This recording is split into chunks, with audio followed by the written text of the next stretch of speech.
Bleak Expectations by Mark Evans, Volume 5, Chapter the 2nd. A re-excited life made distinctly dangerous.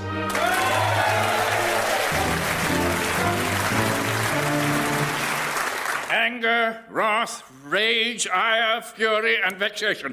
Are you cross, Sir Philip? No, sir, well, simply reading my new thesaurus.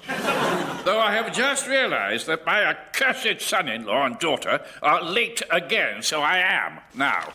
Fractious, fuming, and so hot under the collar that my tie has melted. Mr. and Mrs. Stark, sir. Late again. Is my poor father Wather crossy-wossy? No, he is furious-wurious and libbity-wibbity. Our apologies. We tried to be on time by buying this great-aunt clock. Great-aunt clock? Like a grandfather clock, but bossier. Where the former dispenses toffees on the hour, this administers a sharp slap. Ow! I like it.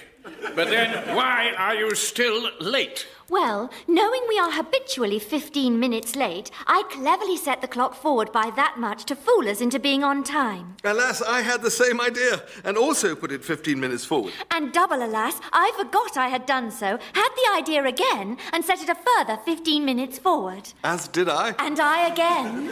Indeed, between us, we did the same thing 96 times. Thereby actually setting it to the correct time, and thus we are our usual 15 minutes late. That clock is going out of the window. But it is attached to my waistcoat via a chain. Unlucky. Ow!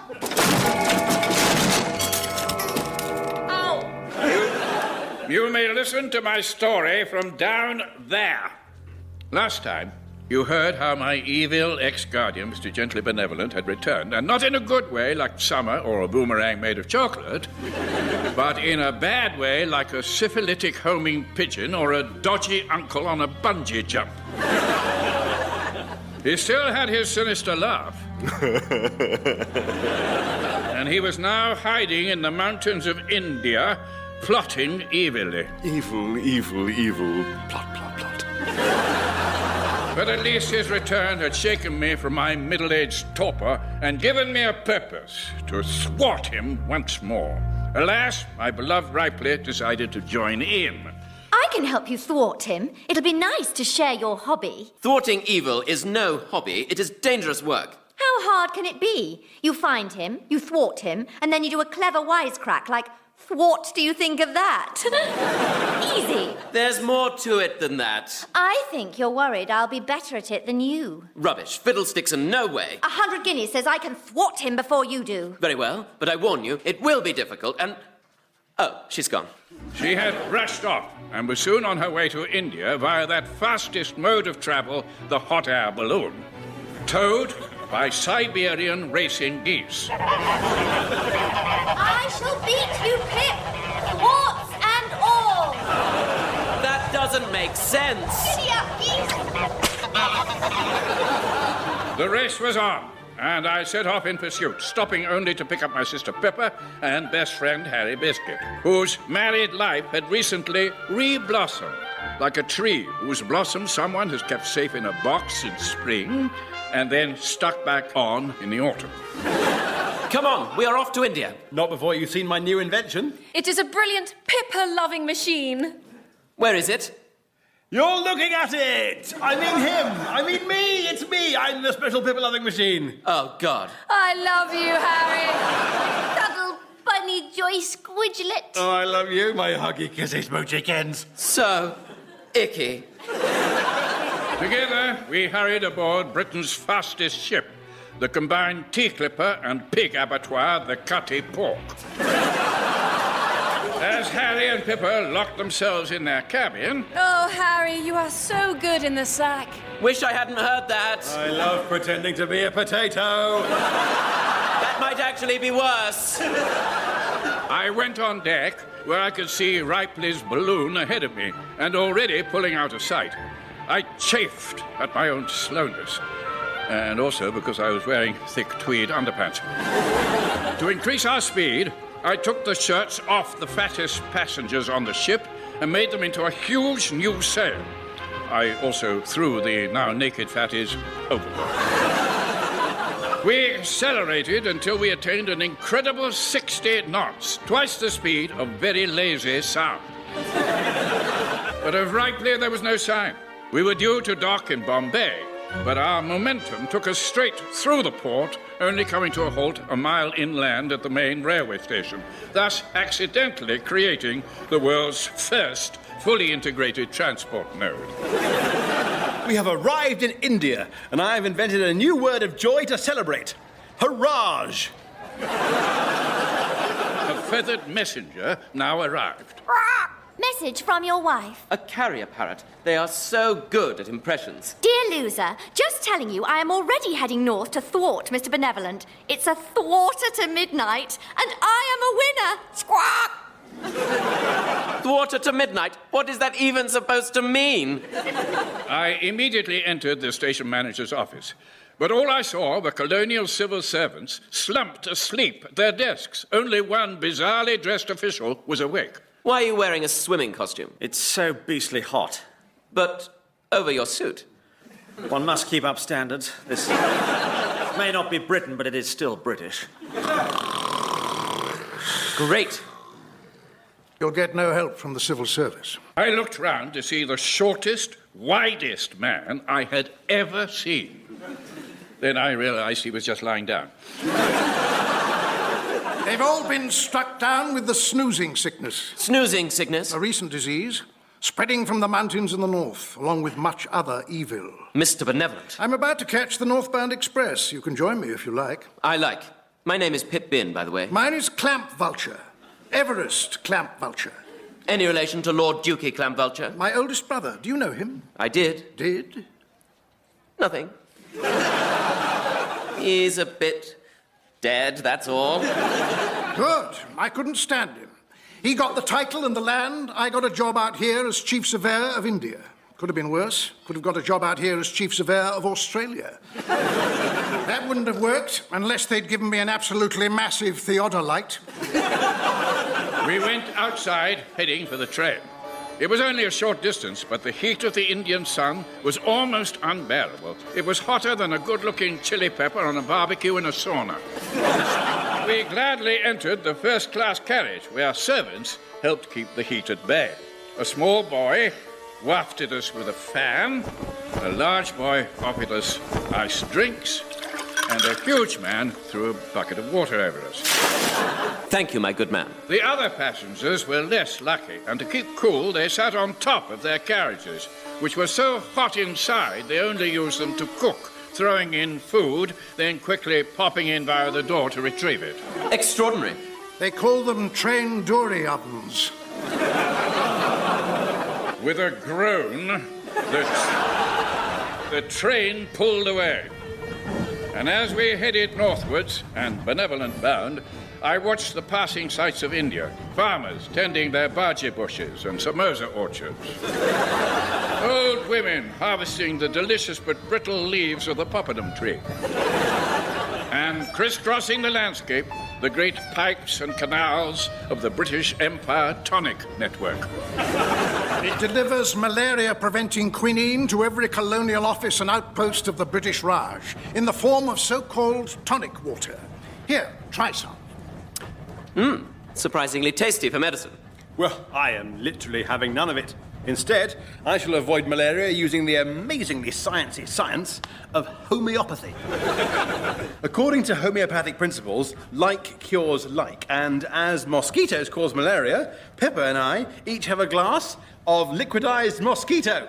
Cheers! Well? I have now got malaria.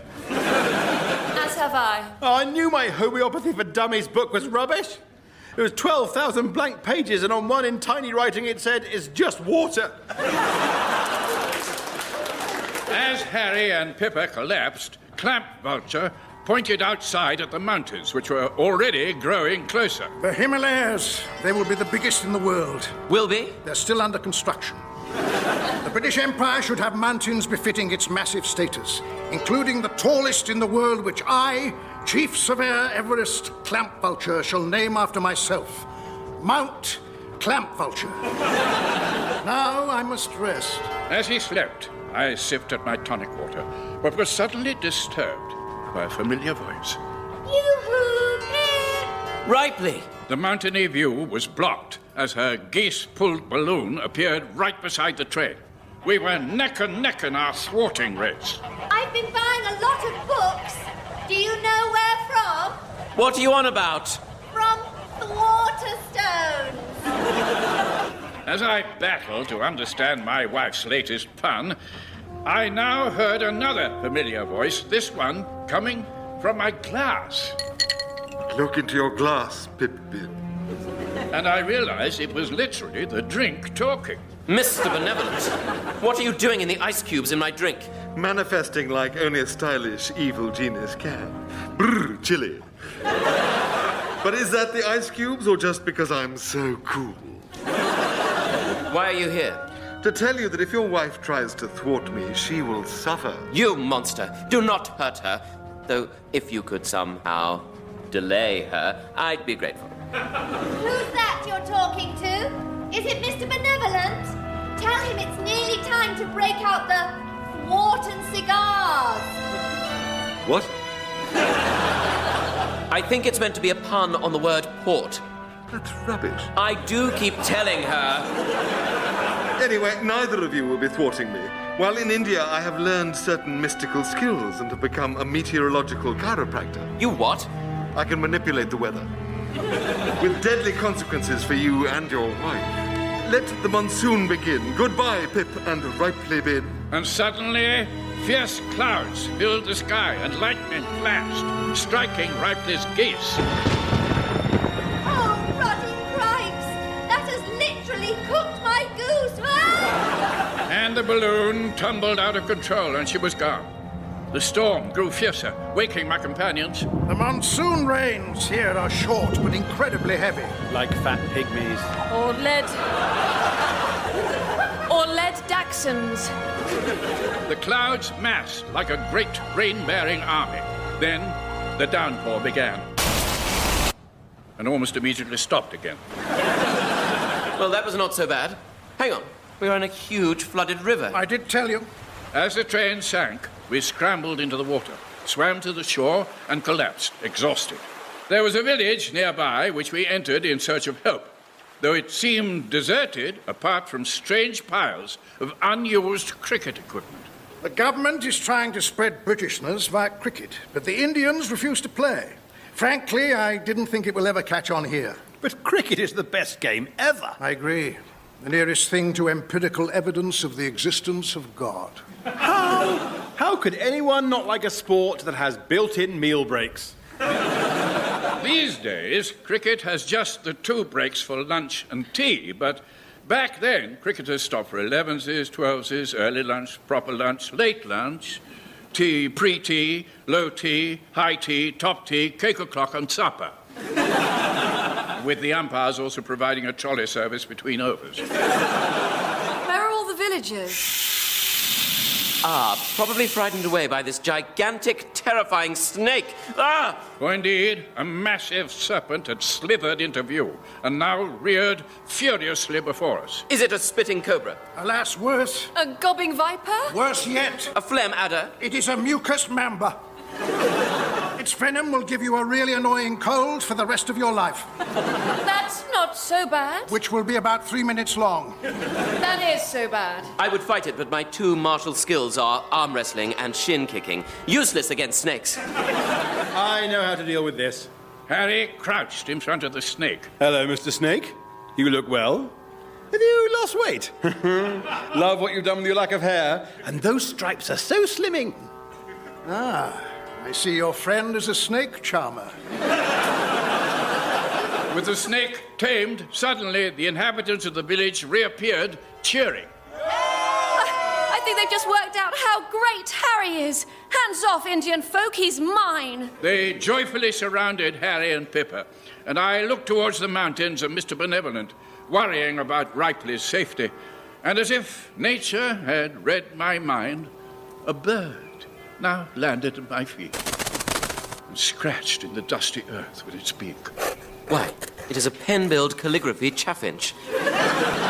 Finest message-bearing bird of all, after the telegram tit.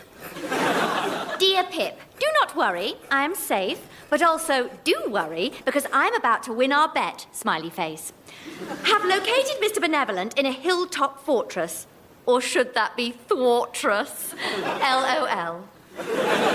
Oh, the bet-winning wifely swine. We must leave immediately. Alas, it seemed as if Mr Clampvulture and I would have to make the journey by ourselves, for Harry and Pippa had news. I have decided to stay here. And wherever Harry goes, I go too. But I need your help. So do the people here. I mean, look at the place. I did as he said. Truly, it was the most wretched and desolate place I had ever seen. And I've been to Runcorn.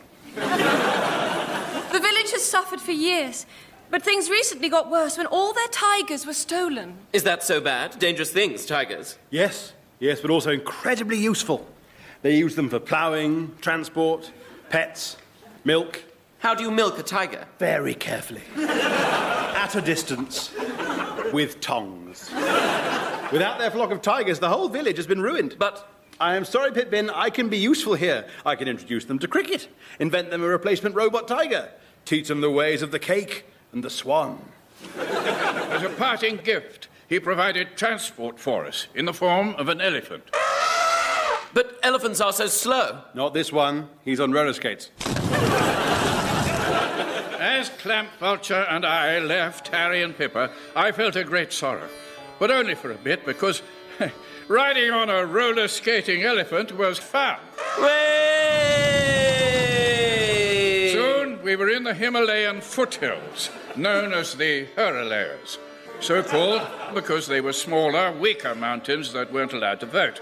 At which point we had to dismount as the elephant started sliding backwards. As we climbed into the mountains, there were few signs of civilization, just the odd colonial outpost full of snoozing civil servants. And the sounds of evil. I heard startled, furious tigers, men being tortured with over-twanged elastic. And above all, the sinister, echoing laughter of my greatest enemy.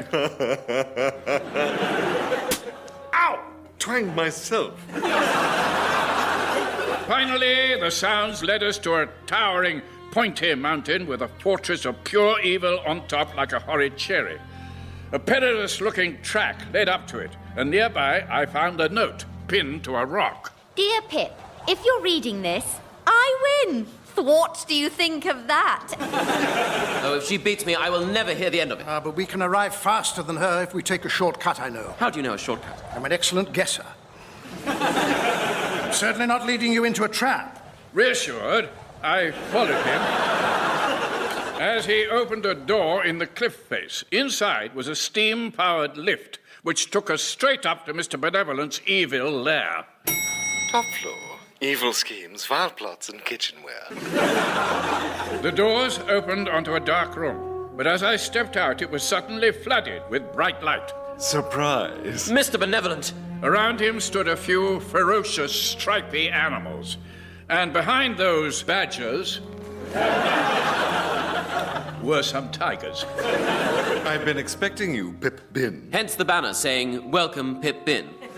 Thanks to my good friend Everest Clampvulture, you've been brought here as planned. No, tricked. At least tell me my wife is not here. She is not. Yes, I win.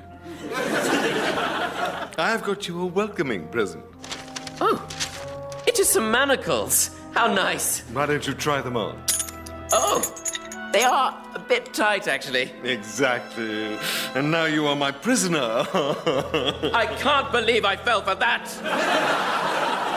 I sort of can. Shall I tie him to the wall? Yes. You monster, what are you planning? As you know, the last time we met, I used a mystical jewel to steal the souls of some of the finest minds in the world. And now I have put those souls into these tigers. And the badgers? Well, I had to put the tiger's soul somewhere, so they went into the badger.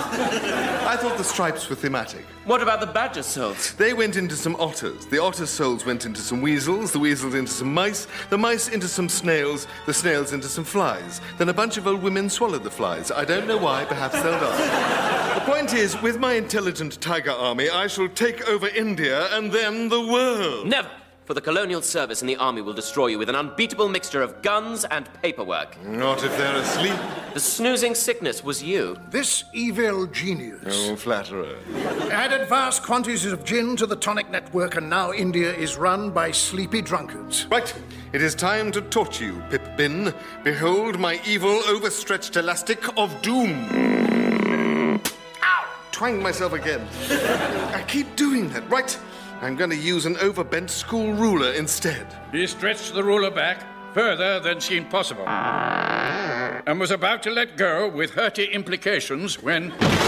Stop right there, Benevolent. Rightly. I have come to save you, Pip, and thwart Mr. Benevolent. I thwart you. Yes, in your face, Pip.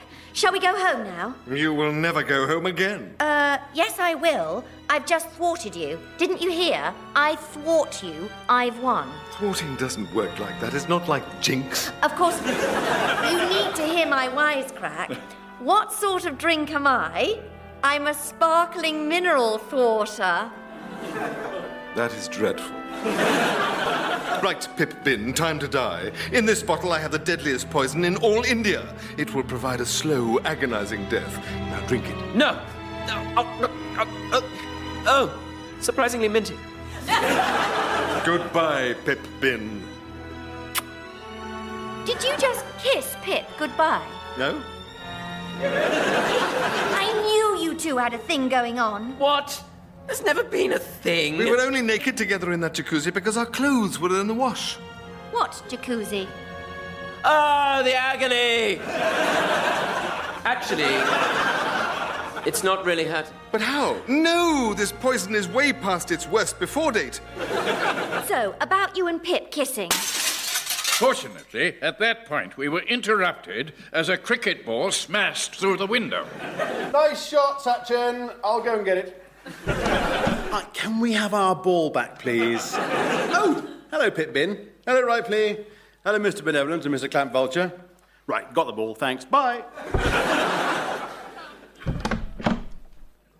Hang on, have you been captured? Yes! And are those my village's tigers? Probably. Great! Oh, if you all wait here, I'll just go get some reinforcements. But I will be back. No, he won't. Tigers, after the idiot. The tigers charged in a savage phalanx, and I feared for Harry and his villagers' lives. But then I heard a series of well-struck cricket shots, and the sound of tigers in frightened, cricket-batty pain, which came closer and closer until the door opened, and the few remaining tigers retreated inside, pursued by Harry and his villagers, who were wielding cricket bats like blunt willow swords. Nice shot, Beerat. Look out, roll. Oh, well defended. Pippa was at Harry's side, hurling cricket balls, Take that, tiger scum! though she did little damage because she could only throw like a gell. Clampvulture hurled himself into the fray. Everyone knows tigers are cowards, but try hitting a full-grown man. Oh, you have. As a cricket fan, I have to say good shot, sir.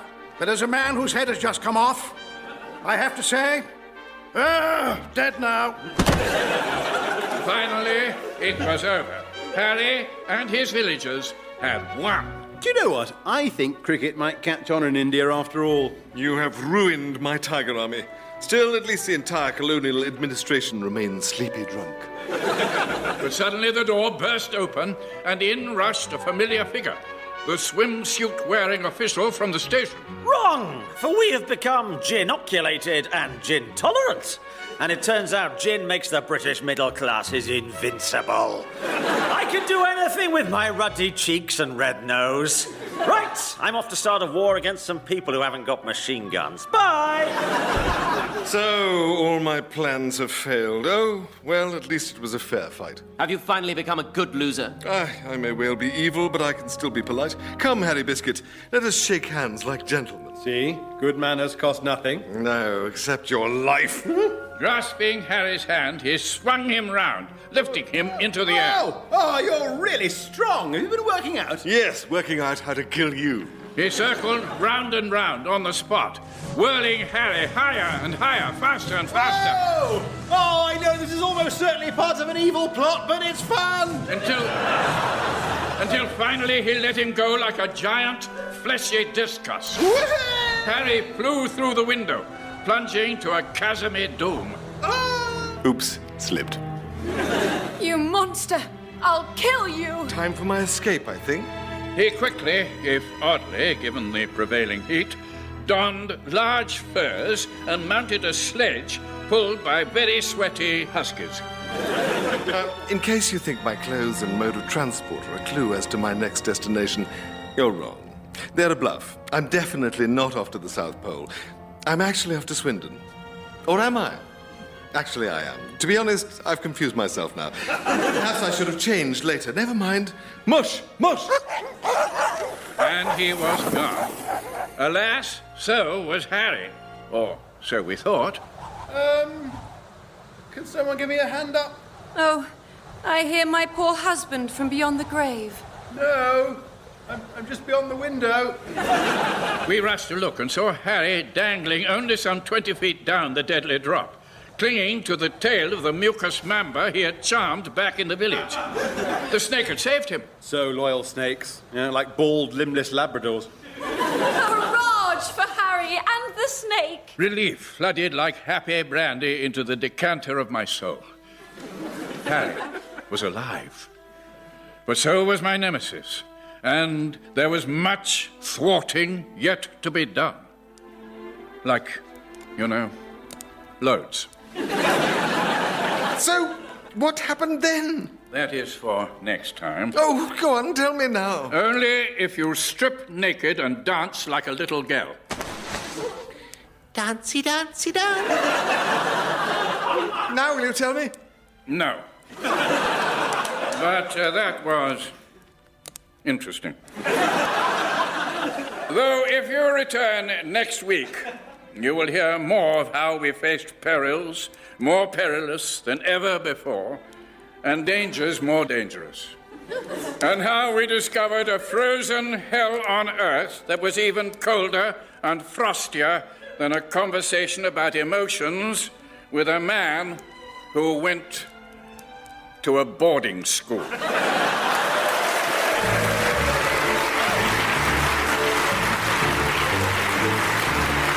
Bleak Expectations starred Richard Johnson as Sir Philip Bin, Tom Allen as young Pip, Anthony Head as Mr Gently Benevolent, James Bachman as Harry Biscuit, Geoffrey Whitehead as Clampvulture, Sarah Hadland as Ripley, Susy Kane as Pippa, and Mark Evans as sundry snoozing civil servants. It was written by Mark Evans and the producer was Gareth Edwards.